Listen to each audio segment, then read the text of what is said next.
நேற்று thank பின்செல் button. அனைவருக்கும் வணக்கம். இன்றைக்கி நம்ம தமிழில் எளிமையாக குரல் வழியில் தட்டச்சு செய்யக்கூடிய ஒரு மிகச்சிறந்த கீபோர்டை பற்றி தான் நம்ம பார்க்க போகிறோம். அதோட பேர் வந்து தேஸ், DESH. இந்த தேஸ் கீபோர்டு மிகச்சிறப்பாக குரல் வழியில் தட்டச்சு செய்யுது. இதை நீங்கள் ப்ளே ஸ்டோரில் போய் தேஸ்ன்னு அடிச்சிங்கன்னா பல மொழிகள், இந்திய பிராந்திய மொழிகள் பலவும் வரும். கன்னடா கீபோர்டு, மலையாள கீபோர்டு அப்படின்னு பல வரும். நம்ம நிறுவ வேண்டியது வந்து தமிழ் கீபோர்டு.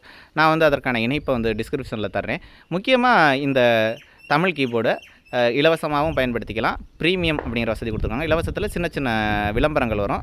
ப்ரீமியத்தில் வந்து நீங்கள் இலவசம் இல்லாமல் மிகச்சிறப்பாக பயன்படுத்திக்க முடியும். இந்த ப்ரீமியமுக்கான தொகையும் ரொம்ப பெருசாலாம் இருக்காது. நான் 20 ரூபா கட்டி வாங்கினேன். இப்போ எவ்வளோ இருக்குன்னு தெரியல. ஒரு 50 ரூபாய்க்குள்ளே தான் இருக்கும், அல்லது அதே 20 ரூபாய் கூட இருப்பதற்கான வாய்ப்பு இருக்குது. ரொம்ப பெரிய தொகையெல்லாம் இருக்காது. அதனால் ஒரு தடவை கட்டிட்டிங்கன்னா போதும், வாழ்நாள் முழுசும் நீங்கள் இந்த கீபோர்டை மிகச்சிறப்பாக பயன்படுத்திக்க முடியும்.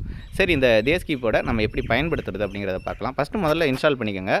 Message showing text keyboard install பண்ணிவிட்டு அது என்னென்னலாம் கேட்குதோ ஓப்பன் பண்ணி அதுக்கெல்லாம் நெக்ஸ்ட்டுன்னு கொடுத்துருங்க. அதுக்கப்புறம் என்னென்னா, நீங்கள் முதன்மையான உங்களோட கீபோர்டோட முதன்மையான கீபோர்டாக வந்து நீங்கள் தேஸ் தமிழ் கீபோர்டை நீங்கள் மாற்றிட்டு நீங்கள் தட்டச்சு பண்ண தொடங்கலாம். இது மொத்தம் நான் ஒரு 3 வகையாக தமிழில் தட்டச்சு செய்கிறதுக்கான வசதிகளை கொடுக்குது. ஒன்று கை வழியாக எழுதக்கூடியது, கையெழுத்து பிரதி, அதையும் எழுதலாம்னு சொல்கிறாங்க.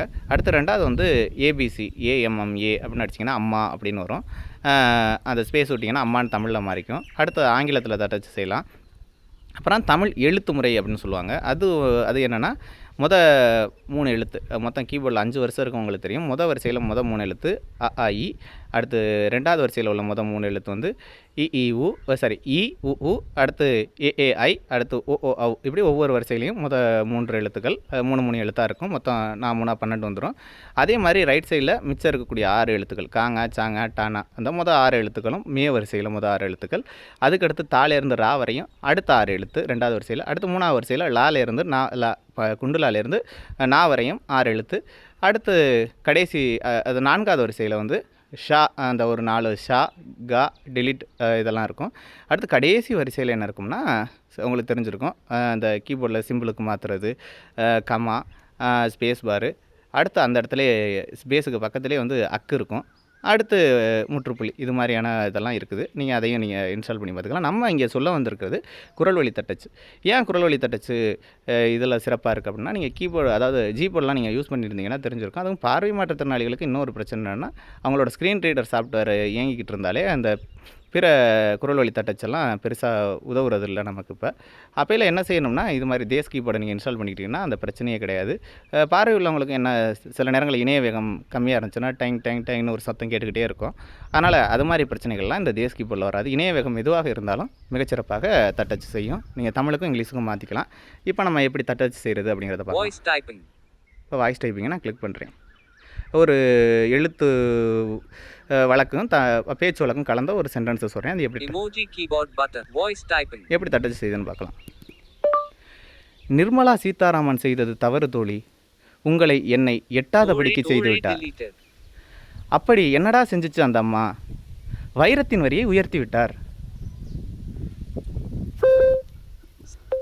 இப்போ இது எப்படி தட்டச்சு செஞ்சிருக்குன்னு பார்ப்போம். நிர்மலா சீதாராமன் செய்தது தவறு தோழி, உங்களை என்னை எட்டாதபடிக்கு செய்து விட்டார். அப்படி என்னடா சிந்திச்சு அந்த அம்மா, வைரத்தின் வரியை உயர்த்தி விட்டார். Text box editing. இது சின்ன இடத்துல மட்டும் ஒரு சிந்திச்சு அப்படின்னு வந்திருக்கு நினைக்கிறேன். செஞ்சிச்சு அப்படிங்கிறத அது சிந்திச்சுன்னு மட்டும் மாதிரி இருக்குது. ஆனால் நீங்கள் ஓரளவு தெளிவாக புரிகிற மாதிரி நீங்கள் சொன்னீங்கன்னா அது சிறப்பாக தட்டச்சு செய்யும். இப்போ நான் இன்னொரு ரிட்டர்ன், இதில் வந்து நீங்கள் கமா ஃபுல் ஸ்டாப்லாம் போட்டிங்கன்னா கரெக்டாக அதை நிறுத்தி வாசிக்கும். இன்னொரு சென்டென்ஸை கூட சொல்லுவான், பார்க்கலாம். Voice typing. நான் உன்னை நேசிக்கிறேனா என்பது பற்றி எனக்கு தெரியாது. நான் உன்மீது அன்பு செலுத்துகிறேனா அதுவும் எனக்கு தெரியாது. ஆனால் யாரோ ஒருவர் தன் அன்பை பற்றி கண்ணீர் மல்க பேசும் பொழுது உன் ஞாபகம்தான் எனக்கு வருகிறது. Letters, comma, letter. பார்க்கலாம். நிர்மலா சீதாராமன் செய்தது தவறு தோழி, உங்களை என்னை எட்டாதபடிக்கு செய்து விட்டார். அப்படி என்னடா சிந்திச்சு அந்த அம்மா, வைரத்தின் வரியை உயர்த்தி விட்டார். நான் உன்னை நேசிக்கிறேன் என்பது பற்றி எனக்கு தெரியாது. நான் உன் மீது அன்பு செலுத்துகிறேனா அதுவும் எனக்கு தெரியாது. ஆனால் யாரோ ஒருவர் தன் அன்பை பற்றி கண்ணீர் மல்க பேசும் பொழுது உன் ஞாபகம் தான் எனக்கு வருகிறது. Text box editing. இப்போ பார்த்தீங்களா, நான் அந்த மிகப்பெரிய சென்டென்ஸ் சொன்னேன். இருந்தாலும் அதை சிறப்பாக அது தட்டச்சு செஞ்சிருச்சு. நீங்கள் இதை வந்து இங்கிலீஷுக்கும் மாற்றிக்கலாம். எப்படின்னு பார்த்தீங்கன்னா, Voice typing. Nirmala currently in native voice typing mode. இப்போ நீங்கள் அந்த டாப் ரைட்டில் வந்து மேலே இருக்கும் வாய்ஸ் டைப்பிங். அதே நீங்கள் டாப் லெஃப்ட்டில் தொட்டு பார்த்தீங்கன்னா, கீபோர்டோட அந்த டாப் லெஃப்ட்டில் தொட்டு பார்த்தீங்கன்னா என்ன மோடில் இருக்குது அப்படின்னு இருக்கு. நான் வந்து தமிழில் டைப் பண்ணுறதுனால நேட்டிவில் இருந்துச்சு. இப்போ இங்கிலீஷில் இருக்குது பார்த்தீங்கன்னா, Currently in English voice typing mode. Currently- Click to switch to native mode button. இப்போ திரும்ப அதை இன்னொரு டபுள் டாப் பண்ணிங்கன்னா அது நேட்டிவ் மோடுக்கு மாறிக்கும். Click to speak. Good morning, Typing deleted. நல்லா இருக்கியா, நான் நலம். Comma. Symbol. இப்போ பார்த்தீங்கன்னா இது எல்லாமே அதாவது தங்கிலீஷ்லேயும் டைப் ஆகிருக்கும், இங்கிலீஷ்லேயும் டைப் ஆகிருக்கும். அது வந்து இங்கிலீஷ் மோடில் இருக்கும்போது இங்கிலீஷ்லேயும் டைப் ஆகும். அதே சமயம் நீங்கள் வாய்ஸில் இது பண்ணிங்கன்னா, தமிழுக்கு மாற்றிட்டு டைப் பண்ணிங்கன்னா அது தமிழ்லையும் டைப் ஆகும். ஆனால் ஒரு தடவை வாய்ஸ் பட்டனை கிளிக் பண்ணிட்டா தான் அந்த டாப்பில் என்ன வரும்னா என்ன மோடுக்கு மாற்றணுங்கிறது வரும். இல்லாட்டினா அது வராது. அதை மட்டும் நம்ம பார்த்துக்கணும். ரொம்ப எளிமையாக தமிழில் நீங்கள் தட்டச்சு செய்யலாம். நான் தட்டச்சு செஞ்சது என்னென்னலாம் தட்டச்சு செஞ்சுருக்குங்கிறத நான் கடைசியாக ஒரு தடவை வாசிச்சுட்டு இந்த வீடியோவை முடிச்சுக்கலாம். பாருங்கள். நிர்மலா சீதாராமன் செய்தது தவறு தோழி, உங்களை என்னை எட்டாதபடிக்கு செய்துவிட்டார். அப்படி என்னடா சிந்திச்சு அந்த அம்மா வைரத்தின் வரியை உயர்த்தி விட்டார். நான் உன்னை நேசிக்கிறேன் என்பது பற்றி எனக்கு தெரியாது. நான் உன் மீது அன்பு செலுத்துகிறேனா அதுவும் எனக்கு தெரியாது. ஆனால் யாரோ ஒருவர் தன் அன்பை பற்றி கண்ணீர் மல்க பேசும் பொழுது உன் ஞாபகம் தான் எனக்கு வருகிறது. Good morning text box editing. இப்போ குட் மார்னிங் வந்திருக்கு. அதுக்கப்புறம் நீங்கள் தங்கிலீஷில் சொன்னீங்கன்னா நான் வேணாலும் இன்னும் ஒரு தடவை அனுப்பு பட்டன். இதை அனுப்பிடுவோம். வாட்ஸ்அப். இன்று நிர்மல் வாய்ஸ் டைப்பிங். இப்போ நான் இதில் வந்து தங்கிலீஷில் ஏதாச்சும் நலமா, நாளை வருவதாக சொன்னாயே. இன்று Nirmala Nalamma text box edit. Nalamma text box editing.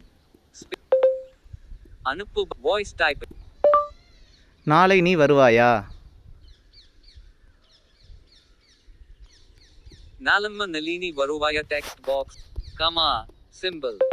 பார்த்தீங்களா, வந்துருச்சு. நலமா, நாளை நீ வருவாயா அப்படின்னு எல்லாம் வந்துருச்சுல்ல. அவ்வளோதான். ரொம்ப எளிமையாக நீங்கள் இனிமேல் குரல் வழியில் தட்டச்சு செய்ய தயங்க வேண்டிய தேவையில்லை. எந்த பிரச்சனையும் இல்லை. நீங்கள் தேஸ் கீபோர்டை இன்ஸ்டால் பண்ணுங்கள். இது வந்து விளம்பரம்லாம் கிடையாது. என்னோடய அனுபவத்தை உங்களோட பகிர்ந்திருக்கேன். அடுத்த காணொலியில் சந்திப்போம். நன்றி.